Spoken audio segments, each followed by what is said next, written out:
Hello, welcome to T-Boys, the golf podcast of the Philippines. Um, Today will be the first day of our Instructor Spotlight. Unfortunately, I don't have my partner with me, Mike Besa. He's currently, he has a situation today and he will be there for the next episode. Today we'll be launching our Instructor Spotlight. We will be featuring different kinds of instructors all throughout the Philippines and Manila every month. And the first instructor that we will be featuring is my coach, Coach Norman Santo Domingo. Welcome, Coach Norman. Thank you. Hello, everybody.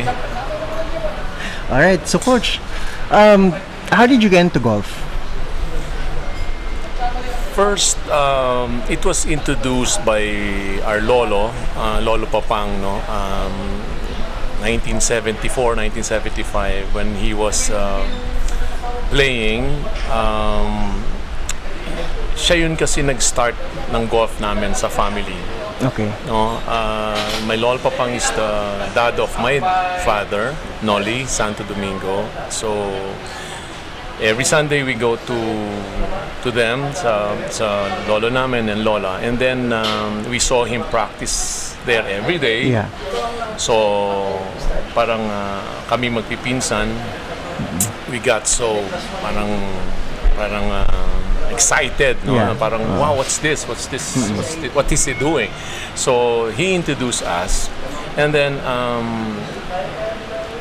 the rest is history. After that, kasi malaki yung lawn ng lolo namin, so nakakapalo siya doon ng mga around 8-7 irons or 150 yards. Yeah. Nakikita namin talagang, it was flying, and it got us interested. Yeah.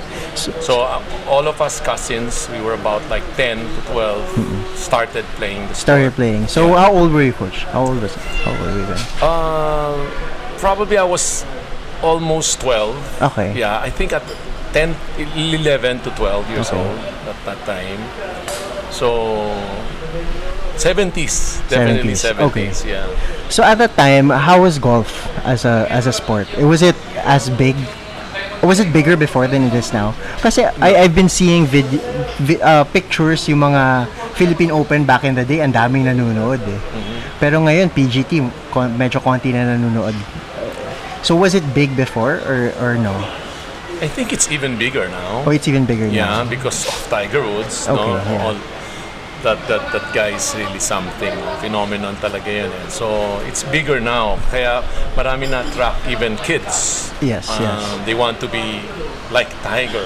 No? And then dyan na rin sila Rory McIlroy, Yeah. all those guys.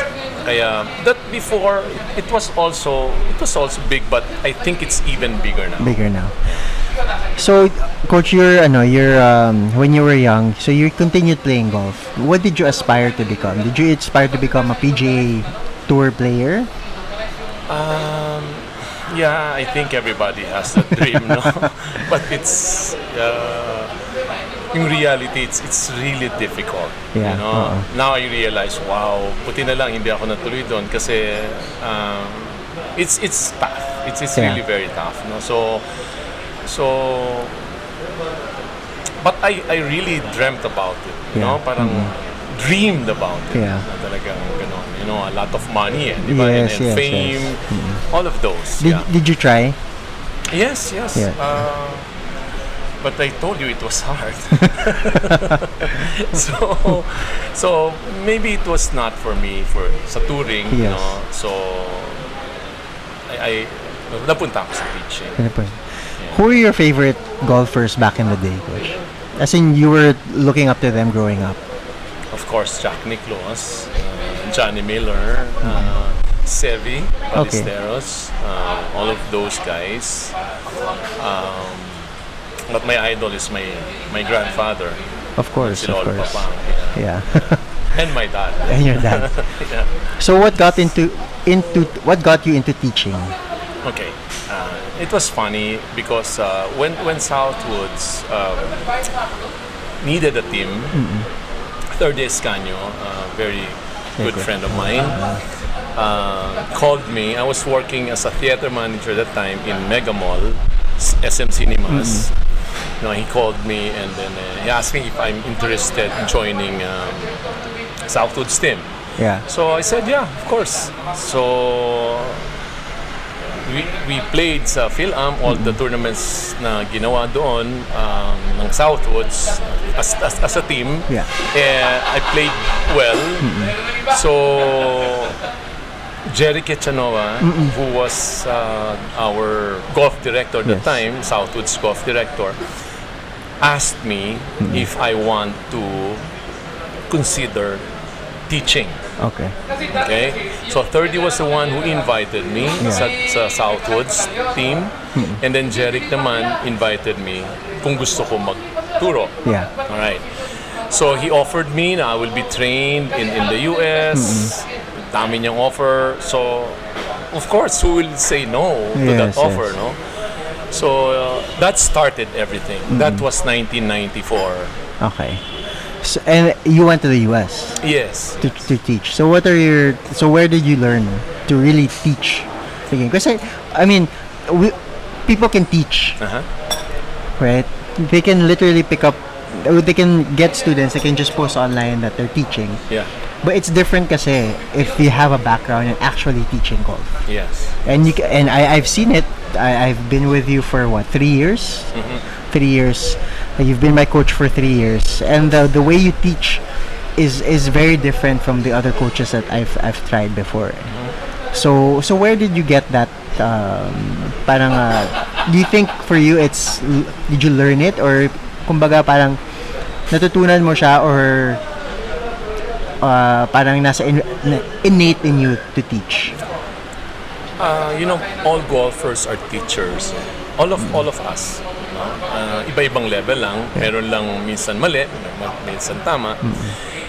During my training, actually it was in Pebble Beach. So lucky, to would like to thank Bob Sobrepeña for that, Phil Estate at the time. They sent us there to train under Jack Nicklaus. Okay. Nicklaus Fleet Golf School. So, kasi ginawa yung Southwoods ni Nicklaus dito, I remember. So, I think they had parang agreement, kami naman papadala doon. Right. So, me and Vince Laron went there. We had our training. That was 1994. And then, 96, 97 naman, in Florida. So, really lucky, to have that training under Nicklaus himself, Jack Nicklaus, and Jim Flick, his coach. So when we got home, me personally, I thought, I know how to teach already because of the training. But I noticed it's not enough. It's not enough just to have training. You know what really got me into teaching, nakikita ko na lahat, is through time, through experience. That I learned talaga. So parang City Golf gave me that break. Thank you, Mr. La Chica, for inviting me there. I taught in City Golf for 15 years. So, yung 15 years na yun, I really learned a lot from teaching. I learned up to now. I'm learning. I'm learning from my students also. No, but yes, ngayon I've been teaching for 25 years. When I see you front and side, I know already what to do in your golf career. Start from grip, posture, all of those. But yes, I learned a lot from Nicklaus himself, especially short game. The chipping and bunker shots. Yung mga yan. And putting. Alright.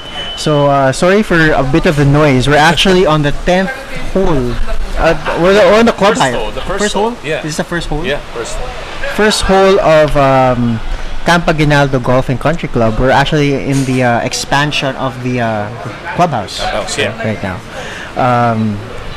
Wait lang. I've been teaching since 1994, right? So during that time, how many years na yun? Since 25 years. You've had a lot of prized golfers.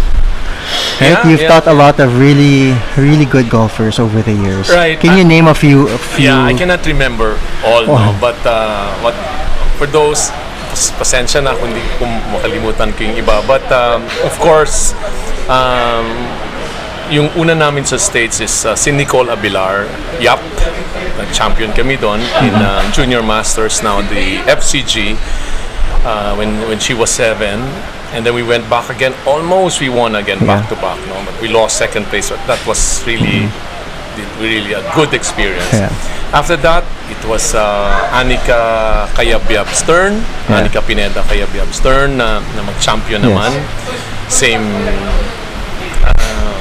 tournament, the Junior Masters, now the FCG, Future Golf Champion. No? And then after that, recently, just this year, si Rian Maliksi, who you will see later, siya naman yung nag-champion, naka-champion naman namin sa FCG also. Yes. And then we almost won the Junior World.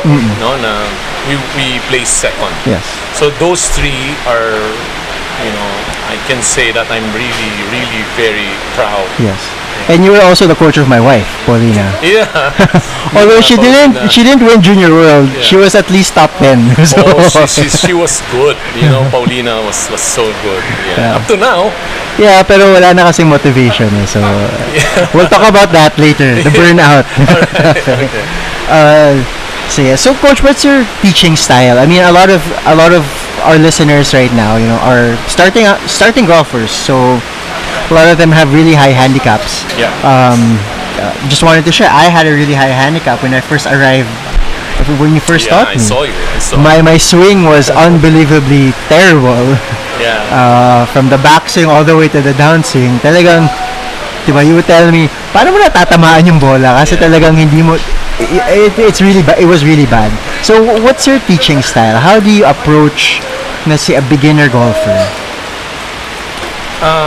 First, I asked them, are they serious to pursue the golf, the game of golf? No, because golf is like, it's really hard. Yeah. It's super hard. No, you have to have time.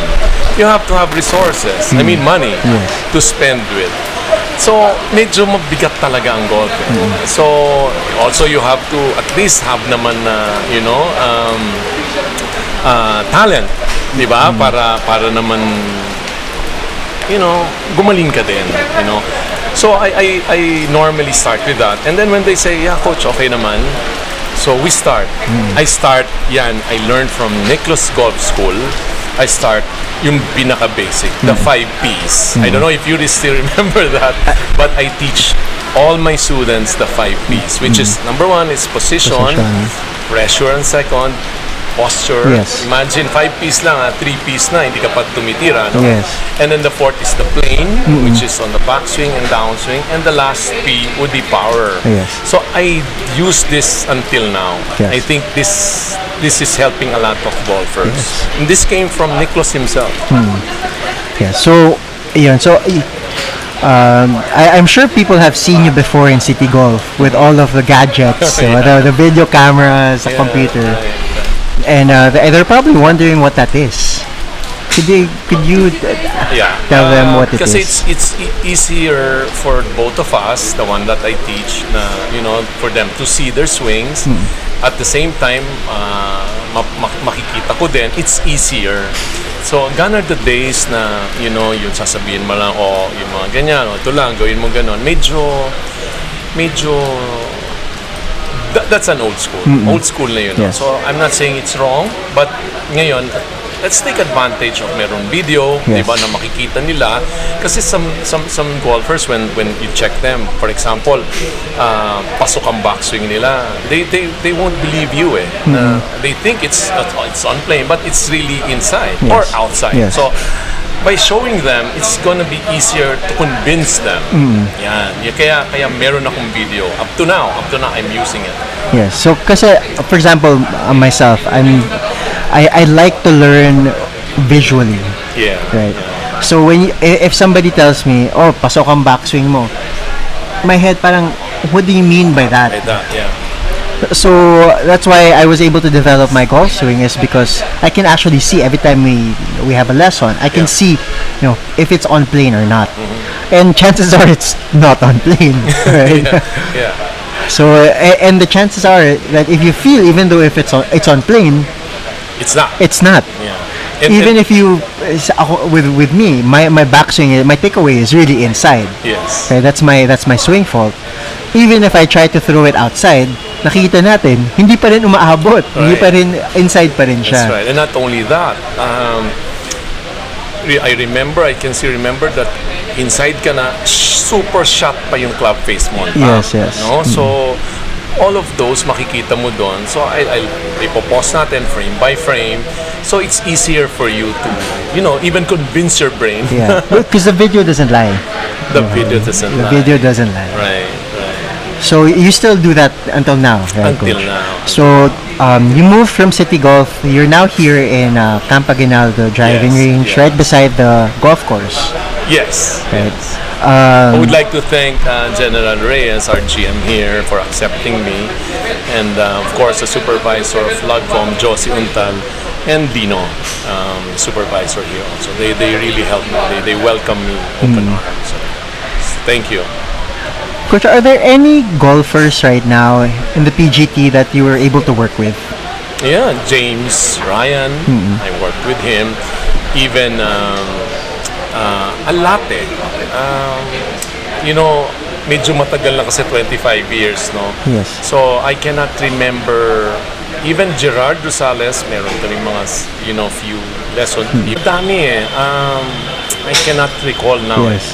And I want to share with everybody also that for me, you're the best fundamentals coach Thank you. here in the Philippines. If you're a beginner, it's great to start with you, right? Oh, because thank it will, you can really check, diba? You can really fix it from the beginning pa lang eh. Even to the swing plane eh. Yeah, I love it. When I see, maski hindi beginner, when I see yung grip malina, I start with that. I always start with the grip on how to hold it properly. Meron kasing mga tatlo na naman na weak, strong, and yung neutral. No? So I always go for the neutral. Yung basic. I always go for basic only. So some people, they think that they have to hold it tight na hindi naman dapat. Yes. Those things, especially the posture. Now, my friend nga said, si Romel, a friend of mine, si Repa, na pag daw nakikita niya sa video, alam niya na kagad kung ako nagtuturo. Kasi it's the finish, the follow throughs there, the posture is so nice. So I think I'm very conscious about that, and I want to look kasi my students to look really good, really look very athletic. Yes. And then that's it. Parang I'm happy and very contented when I see them doing, especially when they're winning. Yeah. And actually, that's what I've been telling my friends. I have a lot of friends who you're coaching right now, diba? Oh, okay. Si Carlo Alino. Oh yeah. Troy Bautista had a couple of Nag-improve lessons. na yun, yeah. Jobetko had one session. I mean, what I told them kasi is that, it's like basketball. Meron basic. There's a basic way to do things. Yeah. Dribble the ball, diba? Shooting form, kailangan tuck your elbows, ganun. In golf, it's the same. Right. That's what I've been telling. And Coach Norman is the best coach to showcase the basic, the fundamentals of the game, which is in any sport naman, like I was telling them also, like the swings of Tiger, the swings of Rory, the swings of Jason Day, Ricky Fowler. Yeah. They're all different, but they're all may basic pa rin sila. Pero if you look at the tiny specific details, It's the same. It's the same. Yes. And the reason why they differ kasi on each other, kasi sa height, sa weight, sa age, sa flexibility. Yes. But on top of the backswing, it's naka-square yan. Yes. On top of the backswing, hindi naka-cross, hindi naka-laid off, hindi those things. Yeah. Iba-iba lang pero meron basic. In yung basic na yun, that's the one I'm teaching. Yes. It's if you listen to basic, it's simple, but it's the hardest. It is. But once you get it, it's gonna be there forever, and you will enjoy your golf career. For example, in your case, how old are you now? I am 29. See, you have like another 50 years of playing. Yeah. Imagine, Hopefully. imagine if you do it the wrong way. Yes. Ang hirap. 50 Yes. years is a long time. I started off, I started playing golf 5 years ago. Right? So the first 2 years, I didn't play golf at all. Alright. I was hitting sa driving range. You saw me in the driving range. Yeah, yeah. That's all I did. Hindi talaga ako pupunta sa golf course kasi I was scared. Kasi syempre, my swing, bola ko, nag-right, nagle-left. Ta-top ball, nagbe-behind. Yeah, yeah. So, syempre, going to a golf course, I'll be scared. So, I went a couple of times with Mina. But, you know, syempre, you get frustrated after a while because you can't hit the ball forward. Yeah. Okay, I started really going to the golf course when you became my coach. Oh, thank you. Yeah, so I started off as a 22 handicap in Valley Golf. I used to be in Valley Golf. And then now I'm a 3. Oh, Yeah. really? So I went down That low? that low. Bigyan mo na ako ng plus. Pero that's because of the basic that you taught me. Yeah. The grip, I'm happy. I'm happy. the posture. I still remember every single thing. Even though I don't go to you as much as before. Yeah. No, parang for me kasi naaalala ko siya every single time. And then when everything is going downhill, ayan na, text You na call ako. me again. Coach, everything is going downhill. I need to see you. Yeah. So yun. So at least, you know, that's why I've been telling people then it's good to go back to the basics. Yes. That's really what you've been instilling in a lot of your students. Yeah, but that's the hardest to have basics. Yeah. A simple takeaway, simple posture, simple grip. Yes, yeah. Ang hirap for And others. that's why my wife Paulina, she can still hit, a fairly decent round under 80. Wow. Even though she plays twice a year. Kasi nga, naaalala niya yung basic. That's Yung right. Pag nagsiswing na yan, pag nag-right na yan, sasabihin niya, I didn't get, my takeaway wasn't in 3 o'clock. Or pag biglang really bad hook, my downswing was at 2 o'clock, hindi niya na for 4 o'clock ang downswing niya. Yeah. So, she understands that. She has an idea. She has an idea already. So, yun. So this is just a quick discussion between us because we just really want to highlight instructors here in the Philippines. And you're the first one. Could you tell our viewers where they can contact you and how they can contact you? Oh, I'm here now in Camp Aguinaldo, here in beside the golf course. I think alam naman lahat ng golfers itong driving range dito. It has improved tremendously. Later you'll see it. And that's it. I'm here. You call me, text me. I post my students before and after. I enjoy doing that. Do you have Facebook or Instagram, Coach? Yeah, where they I can do. follow you so they can see their students? Yeah. So can you tell them your Instagram handle? Instagram is coach_NSD. That's Norman Santo Domingo. And Facebook is Norman D. Santo Domingo. Okay. All right. That's it. That's it? That's it. All right. All right. Thank you. Thank you, Dad. Coach. Thank you. Welcome. Hi everyone, welcome to T-Boys. My name is Jed Llanes. I'm here with Coach Norman Santo Domingo, our first Instructor Spotlight. And we are joined by his prized students and their fathers. And a representative from Aguinaldo Golf and Country Club. Right? Driving range. All right. So what we really want to showcase right now, Coach, is we want to interview, of course, your students, their fathers, and what their experiences with you. So could you go around, kindly introduce yourselves to everybody? I'm Ronnie Labos. I'm a friend of Coach Norman. I'm Artie Manhit. I'm the father of Reyes Manhit. I am Ruth Manhit. I'm Rian Maliksi and I'm 12 years old. I'm Roy. I'm Rian's dad. I'm Lino. I'm the supervisor in the driving range. Okay, thank you. So our first question, basically, how did you start with Coach Norman, and how was your swing with Coach Norman before? Do you want to start, Race? So when did you start with Coach Norman? Last February, Last February. And how was your swing back then? bad. Bad? Really? Yeah. I didn't know how. You didn't know how? Yeah. And now, how many trophies do you have? Many. Many? Too many to count? Yeah. Yeah.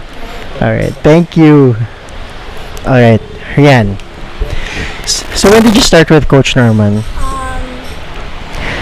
I met Coach Norman when he got me in Palais Interclub for Davao, and he started to teach me like before July, and my swing back then wasn't really consistent. How about now? It's pretty decent. Pretty decent. You're very humble, no? She just won the NGAP championship last week in Luisita. Congratulations. Thank you. Alright. So, youngest to oldest daw. I met Coach.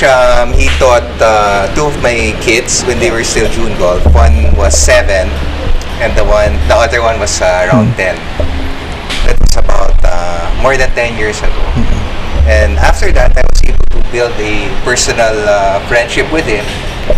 And I've seen a lot of things, no, when we started when we started being friends. So I saw his students and how he taught them and how they became champions.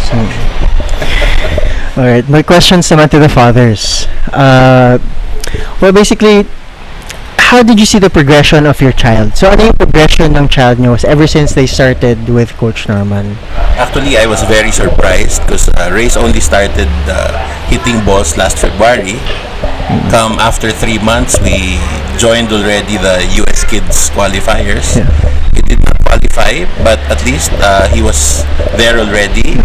And just recently, last week, we're third place in the lower school division. Wow. For the inter-school representing Ateneo.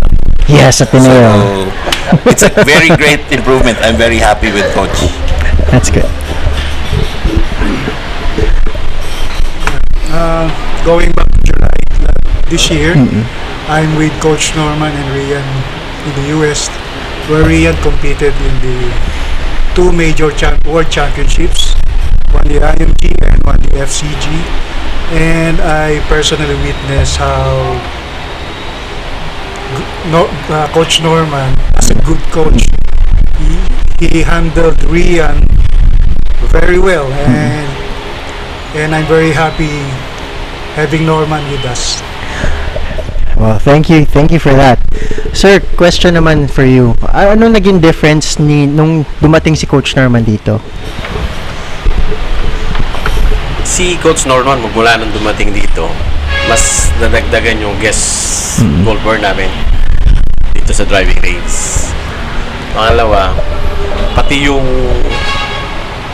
kita ng mga T-boys and T-girls ko, nagkaroon ng magandang kita yung mga tao. Siyempre, kasi kung 24/7 yan, puno pa rin yan. Dahil marami siyang tinuturuan. Pangalawa, pati management, maganda yung feedback para sa kanya. Yeah. Kaya mas gumanda, mas maayos magmula nung dumating si Coach Norman dito sa atin sa driving range. Yeah. I have a question for you, Coach, and also for the fathers. Of course, your kids are getting into golf, being champions. How do you think you can sustain their level of interest in the sport of golf? Knowing na medyo malayo, medyo bata pa sila, right? So I mean, the interest kasi comes from, of course, the kid and also the support of the parents. So my question is basically, how do you do it? How will you do it? And what are your thoughts about it? For me, we're striking while it's hot for race. The more now that he's really into it, we just give everything to him. Coach also taught me to keep my cool every time I caddy for my son. So in order to prolong also our good relationship, so it's also both lessons for me and lessons for my son every time. Yeah. Rian started at 8 now playing golf. Nakita lang niya sa akin when I was swinging in the house, no. So she got curious, then she started playing swinging in the range, and then yun, nag-start na siya, and then yung interest niya, I think it comes from her, and of course kailangan syempre kapag may interest yung bata, kailangan masipag yung parents, and of course there's a lot of frustrations coming around every time na hindi naman lahat lagi panalo. There are times na kailangan na masama ang laro, kasi ganun ang golf eh. But still you have to handle it carefully. Pep talk is always important with kids, and always there kailangan laging may words of encouragement, and yun, kailangan laging may bonding ng parents and kids, and para masustain natin yung interest ng kid until kung saan siya makakarating. Coach, do you have any inputs on this?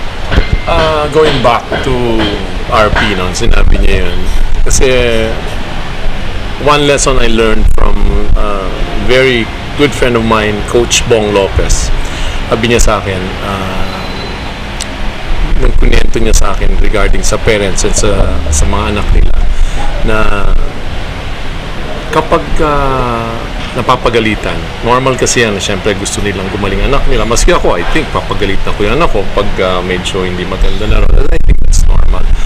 Pero when I heard what Coach Bong said, na dapat, ang sabi niya, pabayaan nyo na sa amin ang mga anak nyo. Kami na ang magagalit. Pinapagalitan na namin yan eh. No? Pinagsasabihan na namin sila kung ano yung dapat nilang gawin in and out of the golf course.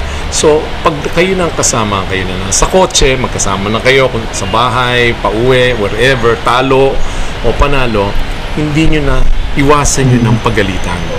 No? Kasi dapat ang trabaho na lang is dalhin nyo sa McDo, dalhin nyo sa Jollibee o shopping nyo kung ano yun pwedeng mapasaya sila. You know, kasi lahat naman tayo gustong gumaling eh. Walang hindi. Kaya lang problem there is kapag pinapagalitan natin sila, didepress sila, sasaktan sila, kung minsan bigla na sila mag-aayaw, no? Parang gano'n na nangyari. Ang daming students kung gano'n.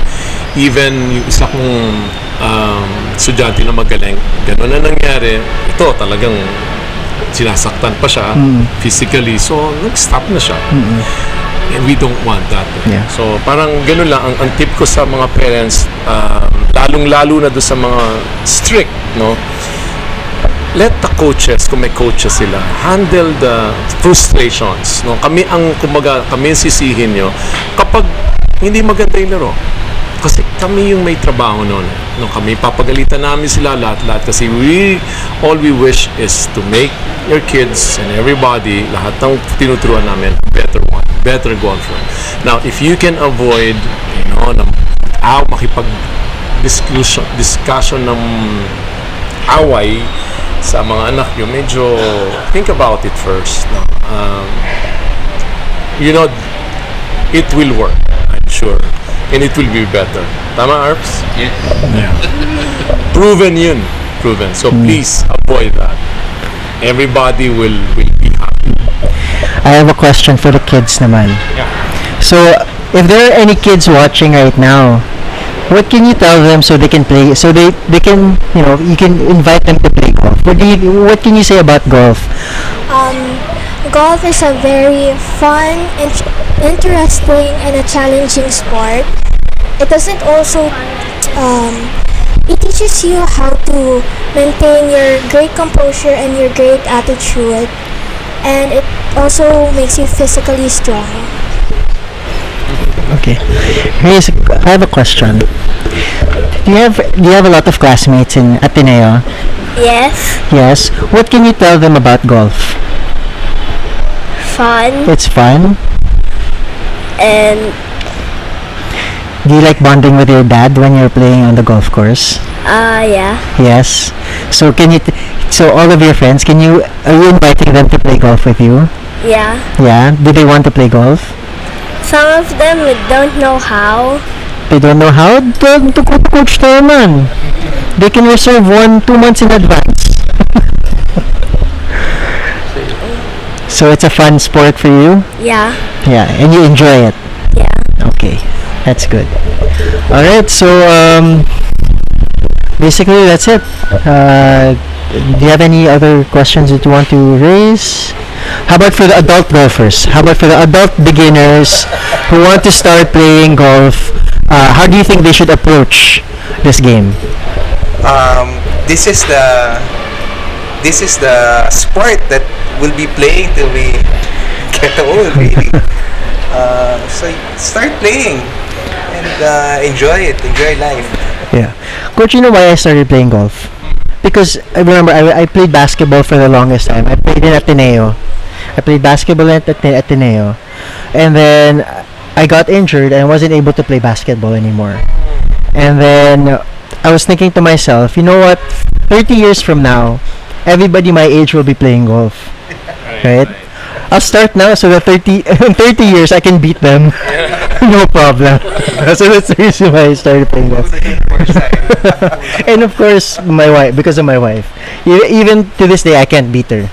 We played in Canada recently. We played in Glen Abbey. Yeah, I saw that. And still, I cannot beat her. You cannot sit. I can't. Galing talaga Good.